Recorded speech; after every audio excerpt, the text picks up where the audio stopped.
So I will present this case, which was very peculiar in my last 30 years of experience, and maybe some points will be highlighted.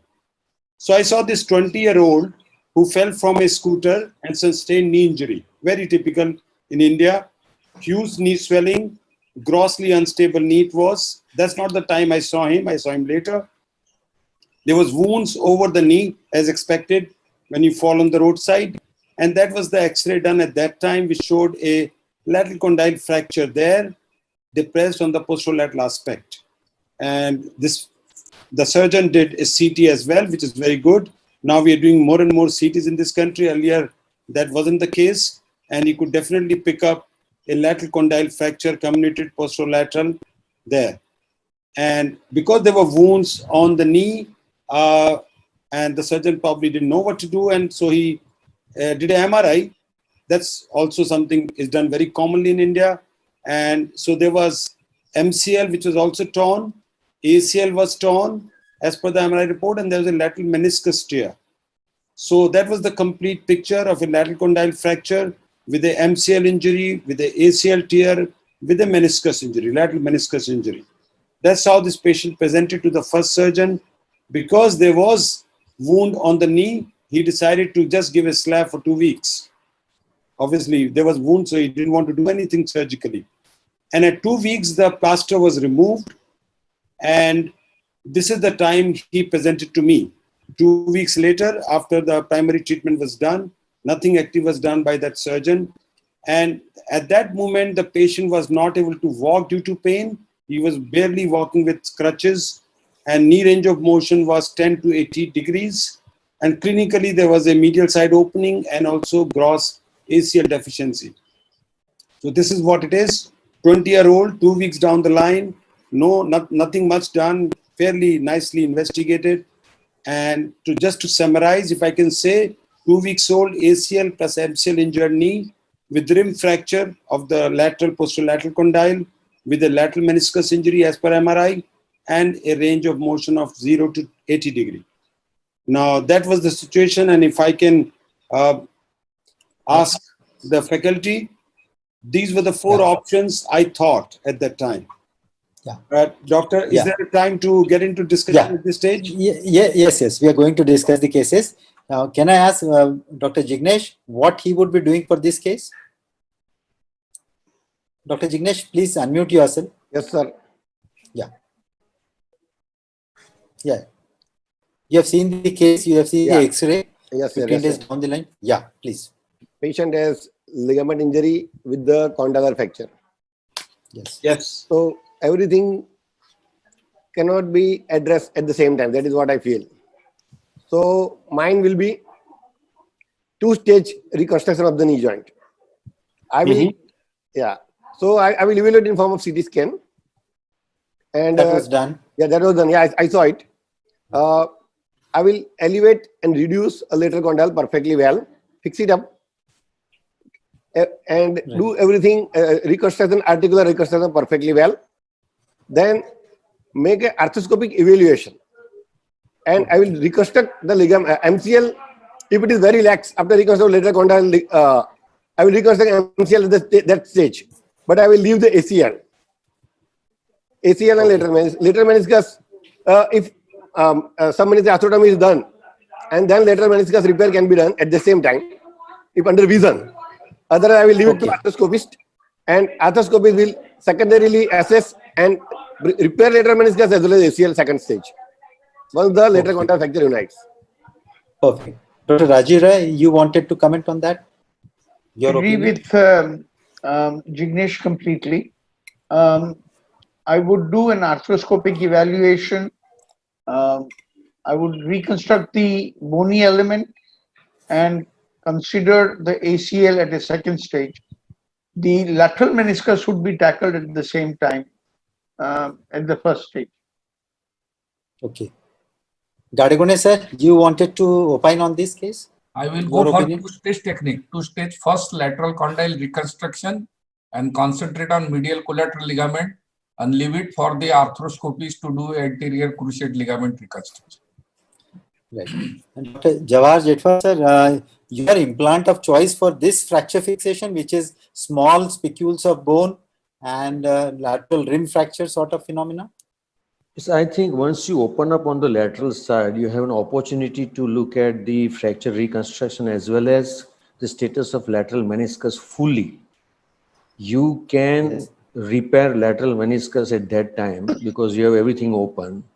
Now the point is that if the fragments are quite good enough, then you can put couple of screws only. But if you feel like that underneath the bone, which is primarily, it seems like the majority of the weight bearing area is not fractured, it is the rim which is fractured. In those cases, you can go away with only screws. Otherwise, you have to put a plate and put some bone graft there. And ligaments would like to tackle later on? Yes, ligaments like ACL, naturally, it is a second stage. But on the medial side, after this reconstruction, one has to check intraoperatively how much is the laxity. Because sometimes it happens that after reconstruction, the picture is a little bit different. So you may not or you may repair on the medial side. Tanna sir, your experience on these cases, ligamentous as well as bony injuries? Tanna sir, if you can have your opinion. Sir, you are muted. Can I ask Professor Kretek what he would like to do in his experienced hands? Dr. Kretek, please. Yes. Yeah. Can you hear me? Yeah, we can hear you. And the skin and the wounds are healed nicely. Yes. Okay, I think I would go pretty straightforward for addressing all three lesions in one session. I would make a posterolateral approach to addressing the rim fracture. Use this access to address the lateral meniscus. Would not reconstruct, but would brace the ACL and suture the medial collateral ligament. That would be our approach. Okay. Thank you, Maheswari. Can you proceed, Dr. Maheshwari, with what you had done? Yeah. Okay, so what we did, I wasn't sure what I'm going to do, and I always have this tendency to look inside the knee as to what's happening inside. That's a great opportunity before you take a final decision. And this is almost always I do an old case of knee joint. I always look inside the knee, and often I find surprises which I could not make out by any investigation. So there was a complete MCL which was expected. There was a complete ACL expected, and also a partial PCL. It was lax but not really torn. But what was funny was lateral tibial condyle cartilage was badly damaged. It was like flakes of cartilage coming out. Almost 70 or maybe 70% of the tibial plateau was off cartilage. And the damage to the bone was so bad in multiple pieces. And there was a complex lateral meniscus tear. I couldn't save it.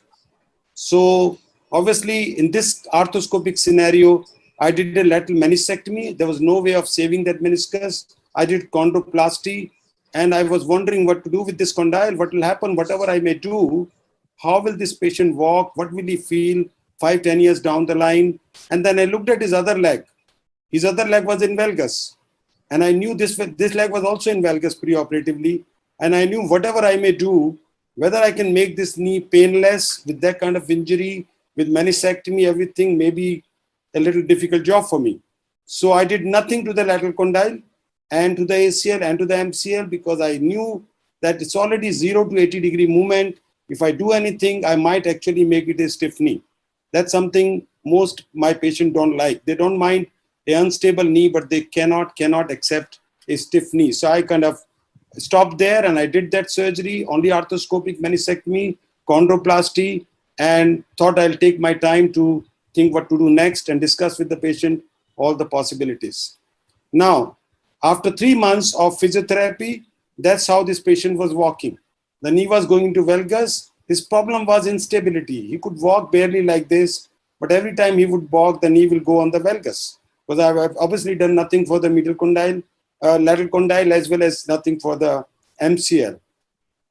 But I knew if he keeps walking like this, apart from instability, he's of course going to develop pain sooner or later.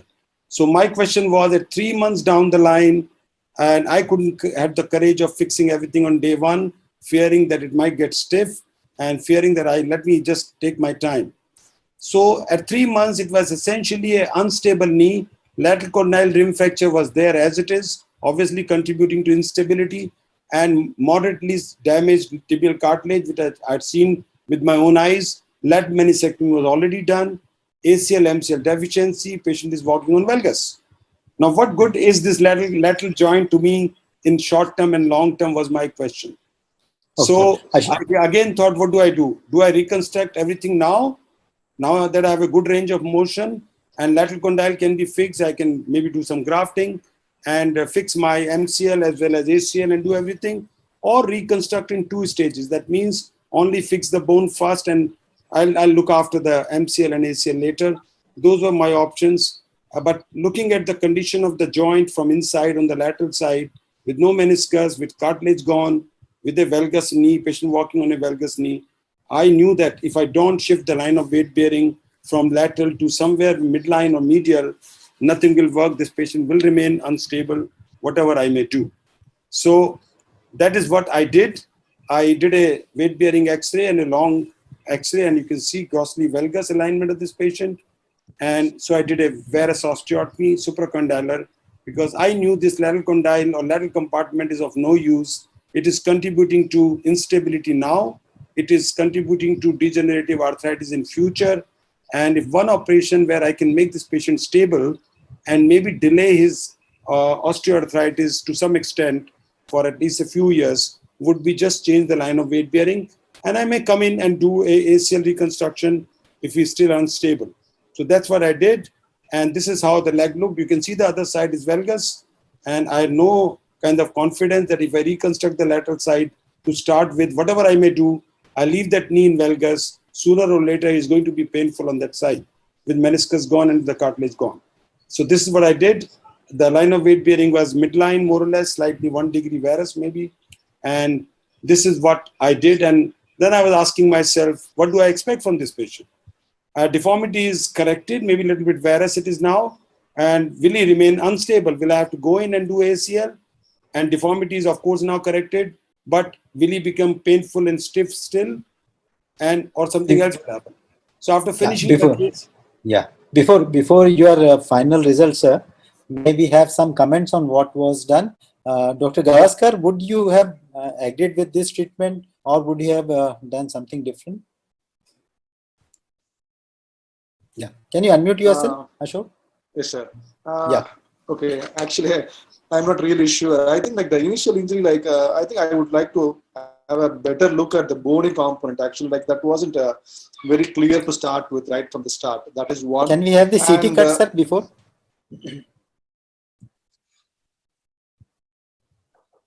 Yeah, this was, yeah. So I think like even though the injury is on the rim, I think he's got a significant injury. I think that there are definitely more to it than what we see on the CT scan. I think this is probably this is where we missed the plot. And did he said when he scoped him, like was there a posterolateral corner injury as well? This was a bony instability. There was no bone on the posterolateral part. So that will obviously give rise to... So the posterolateral structures like were intact, is it? I mean, you can't make out. With a bony injury, you really can't make out that part. Okay, perfect. So Ashok, what would have been your fixation modality here if you would have fixed this? You will have taken which approach? No, as I said, like, no, I think like I would have done a posterolateral approach. Like I would have probably taken the fibular head osteotomy and then get access to that area, and then probably like I think like it is very peripheral. So and then probably elevate and then get some mini fragment screws in and then get everything together. But and I think like and even on these CT scans you can see the medial side opening up as well. So it might be a pretty high grade MCL injury also. So probably our tendency would be to repair it in first stage if it's an high grade injury, especially monocondylar injuries. A lateral condyle fracture with an MCL injury after reconstruction, if it's too unstable, opening up on the medial side, we will go and repair it at same stage. Otherwise, we'll brace it. So that is how I would have approached it in first stage, and then followed by intra-articular reconstructions. Okay. Thank you, Ashok. Tanna sir, your comments on managing this patient? Tanna sir, are you with us? Possibly, Tanna sir is. No, I'm Tanna here. sir, yeah. So I this want to case ask. was. I want to ask Dr. Kritik, in his setup with his all his gadgetry, how would he handle this now? Dr. Professor Kritik? Yeah, good point. First, it shows that these rim avulsions, they are. Can you hear me? Yes, Yeah. sir. Yes. Yeah. It shows that these rim avulsions or rim impressions, they have sometimes on X-rays or CT scans only minor bony defects, but they are very severe injuries because of the ligament osseous complexity. And I think postural, I still would follow my initial strategy to approach it from a posterolateral approach. I would, if I was not aware that this is crushed cartilage, but I would consider using my proximal fibulotibular joint as an option for osteochondral replacement, and then fix the fibula with a screw to the tibia. As long as the medial collateral ligament is not fixed, this will always be unstable. And I think with ligament bracing for the ACL only, not for the PCL, but ACL only, there would be sufficient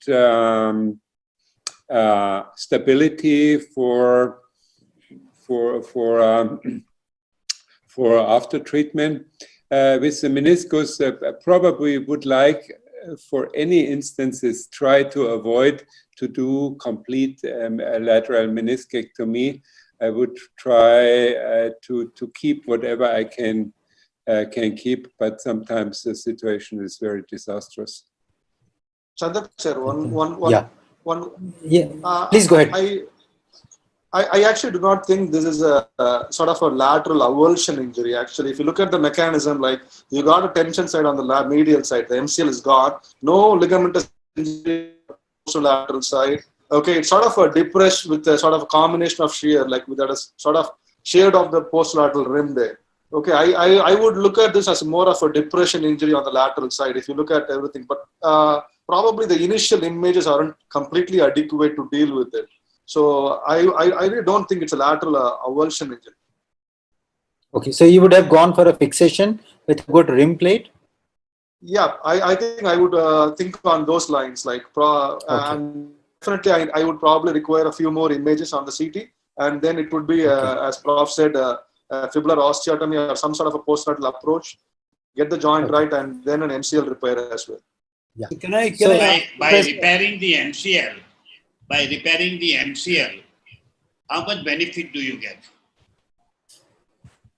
Sir, one thing, like, we don't repair all MCLs, but like if it's an high-grade injury, okay, especially like if it is a avulsion from the bone on the femoral side, it probably makes sense to go and repair it. And then you restore stability. You also decrease the forces on the lateral side, and then you can mobilize them as well soon. So I think like that is our strategy in monocondylar injuries. Because when the MCL is injured, it's difficult to assess. Because when the MCL is injured, there is also a plastic deformation of the MCL, as we all know about it. So in the plastic deformation of the MCL, only end-to-end suturing is not going to get you much. So are you going to also that is what I said. Any of the tissue graft or anything, you're going to do that? No, that is what I said. Like, it's predominantly bony avulsions. So if it's like a mid-substance tear, then probably, as you said, like we can leave it and we can wait and watch. But if you have done an MRI, if it's a bony avulsion from the femoral side, if it is after you fixed your lateral side is really unstable on the medial side, you can go over and do something about it. But are you feeling a bony avulsion on the MRI or CT? No, Dr. Maheshwari sir has said. No, It doesn't yeah, it appear was to not. be, no? No, there's none. no. So can No. I ask Professor Ketrick this question? So once you have seen, so one of my observation, which I've seen very often, that when you have a bony injury, there's a lot of soft tissue injury or cartilage injury, in fact, which you can't see by any method preoperatively. In a fresh case as well as in a little bit late case, good thing I learned today is the CT arthrogram, but that is always an issue, and especially a case where the lateral compartment is almost brutally damaged, no meniscus, I couldn't save that meniscus, no cartilage on tibia, peripheral rim gone, I may reconstruct that, MCL on the other side gone, and the patient has a predominantly valgus alignment. This is a recipe for failure of everything, because I do a lot of sports surgery also, and we know when you reconstruct MCL on a valgus knee, it's a failure.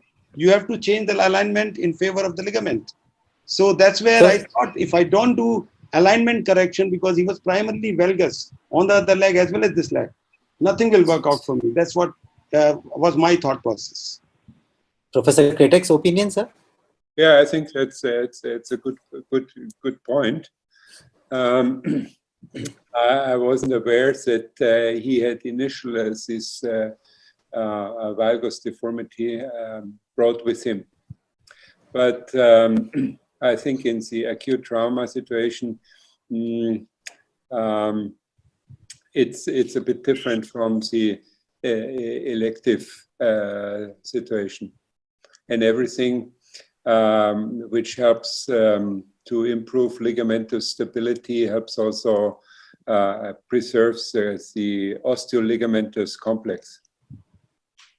Can I take opinion from Dr. Gadegune, sir, in a rural setup in India or in a satellite So city? you want to compare two extremes, is it?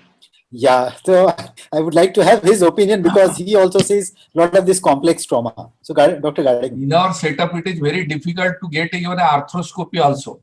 So anyhow, our patient, they manage it. But this, to tell you very frankly, this needs to be addressed. But majority of our patient, they carry on for throughout life with the deformity and so many other things, because the things are not amenable to them.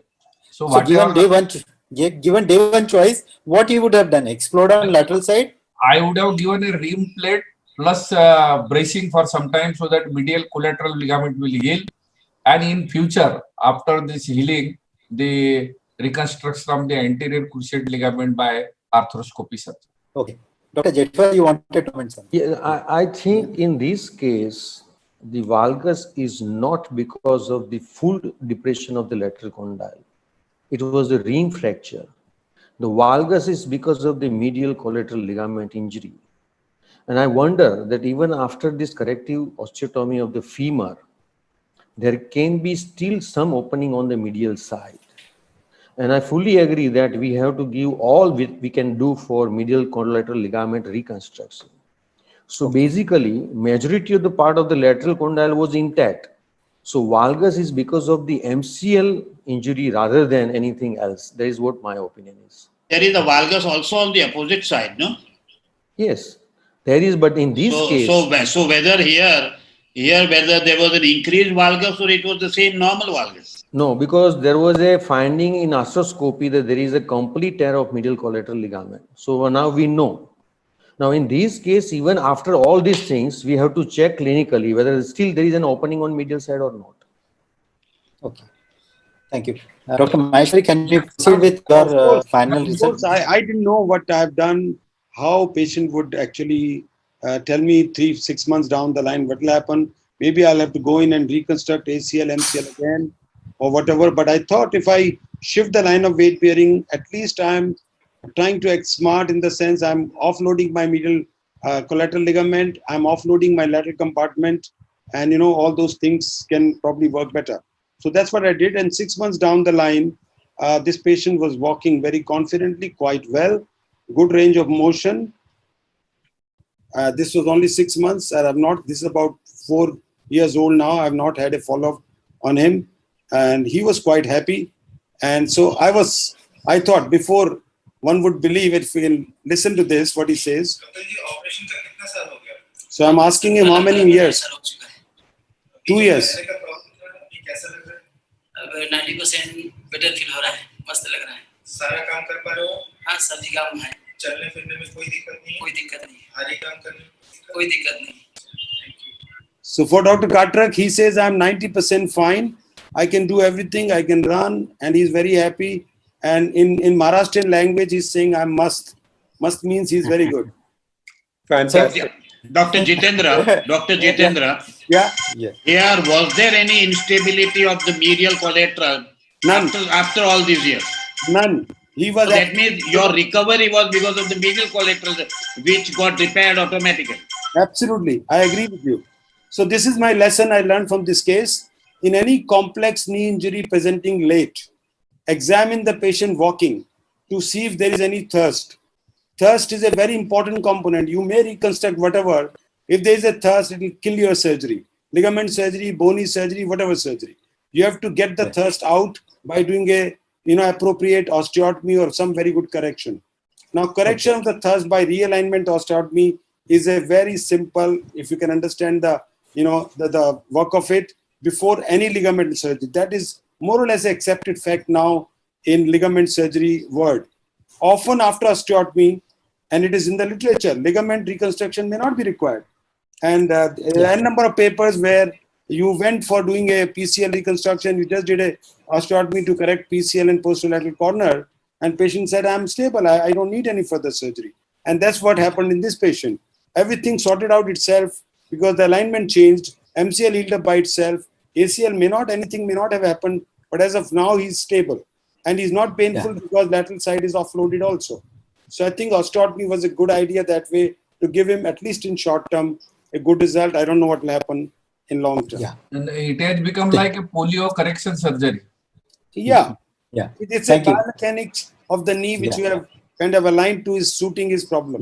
If I can ask you, Jitendra, I can ask you, in the arthroscopy, did you find a tear of the MCL or only the weakness of the MCL?